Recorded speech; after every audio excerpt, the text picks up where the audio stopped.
Champions trophy নিয়ে কী বললেন বাংলাদেশের হেড কোচ ফিল সিমন্স।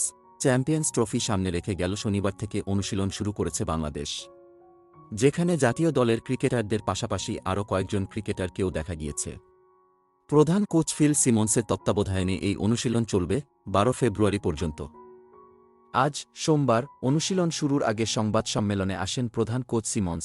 সেখানে তার কাছে জানতে চাওয়া হয়েছিল অধিনায়ক নাজমুল হোসেন শান্তর প্রস্তুতি নিয়ে। সদ্য সমাপ্ত বিপিএলে খুব বেশি ম্যাচ খেলার সুযোগ পাননি টাইগার অধিনায়ক। এ নিয়ে সিমন্স বলেন, সে খেলুক বা না খেলুক প্রতিদিনই কঠোর পরিশ্রম করেছে। সবার কাছ থেকে স্ট্রং মেন্টাল অ্যাটিটিউড প্রয়োজন। ৫০ ওভারের ম্যাচ তো হয়নি। সে অনেক ম্যাচ খেলতে পারেনি, এটা ঠিক। তবে সে প্রস্তুতি নিয়েছে, সামনেও নেবে। চ্যাম্পিয়ন্স ট্রফির জন্য সব ধরনের অনুশীলনের মধ্যে রয়েছে বাংলাদেশ দল।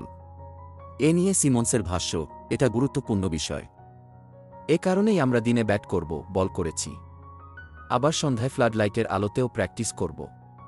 ৫০ ওভারের ব্যাটিংয়ের জন্য পর্যাপ্ত প্রস্তুতি নেব। ক্রিকেটাররা টি-20 ফরম্যাটে ছিলেন এতদিন, যে কারণে সেরা প্রস্তুতি হয়েছে কিনা প্রশ্নে সিমন্স বলেন, হ্যাঁ, আমি আপনার সাথে একমত যে আমরা সেরা প্রস্তুতি নিতে পারিনি। তবে তারা ক্রিকেটের মধ্যেই ছিল, তাও সাদা বলের ক্রিকেট। তার মানে স্কিলের দিক থেকে তারা শানিত আছে। আগামী ৬-৭ দিনে মানসিকভাবে আমাদের প্রস্তুত হতে হবে। তাদের স্কিল আছে, ভালো খেলেছে, এখন শুধু ওয়ানডে ফরম্যাটের মানসিকতায় প্রবেশ করলেই হবে।